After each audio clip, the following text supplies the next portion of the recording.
We moved to this place a long time ago. Like I jokingly say, it's the 3 C's. We are driven by the convenience factor because the commute for people is easy, it's very central, and then the aspect of comfort, that it's some place which is very central in Delhi and comfortable to go around anywhere, and comfortable as being the top floor of an office building with good views around, plenty of openness, parking, so there's a lot of comfort attached to that as well. And then there's this feel of casualness that one has been able to bring into the studio, because eventually it's all about creativity.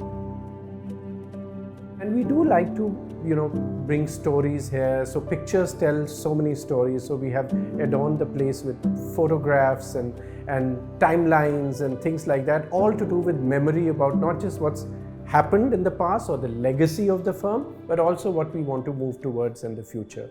So in that sense, I think the studio is a place we just enjoy so much. Nature, whether people accept it or not, but subconsciously it can have a huge impact on how we live or even how we work. So I think the importance of bringing elements of nature, even if you're in the heart of an urban city, in an urban area, and you are in a enclosed or defined office space, you can still bring in nature. So if you walk around our office and studios, you see there's a lot of greenery, and we love that.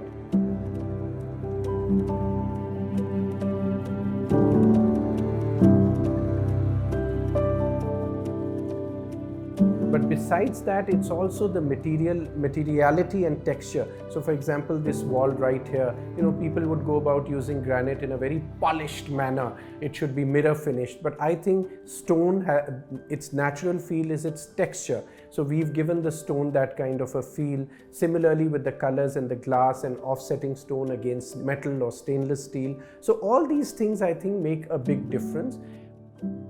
But coming back to the quality of light and ventilation, I think they play a very significant role. So we've tried to bring in as much natural light as possible. The space that I do enjoy, and this is at the cost of my colleagues from other departments hearing it and raising their eyebrows, is when I am sitting with the design teams, when we are creating those designs, where we come up with those ideas. That space for me, literally, I feel is that I have entered a toy room, and here is where one can play, just create dreams.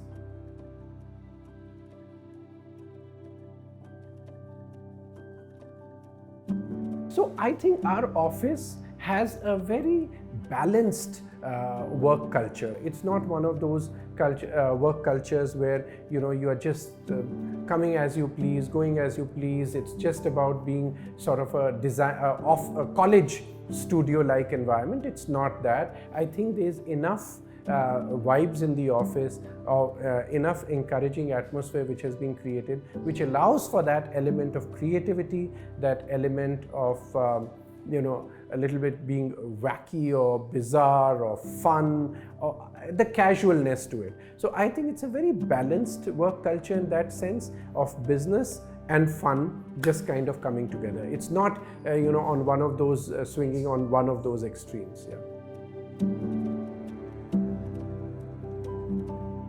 Actually, I can go on and on. First of all, he's a person, he will listen, he will discuss with team, but after that, he'll make a very firm decision. And once a decision is made, he'll put in 100% and he sees to it, it goes to a success. He will always shoot for stars. He'll really keep very high expectations for self as well as for the organization. He always used to tell us, like, whatever you do, whatever we achieve in life, it should be completely based on your merits. It shouldn't be something that you don't deserve. Dikshu conceives idea, designs with the sustainability and serviceability criteria as if the buildings are required to stay there forever. So I would like to see my office, my team, and this entire work culture in our office keep looking at that being the prime direction. For us, iconicity should be our responsible approach towards nature and our environment, and not necessarily architectural gymnastics.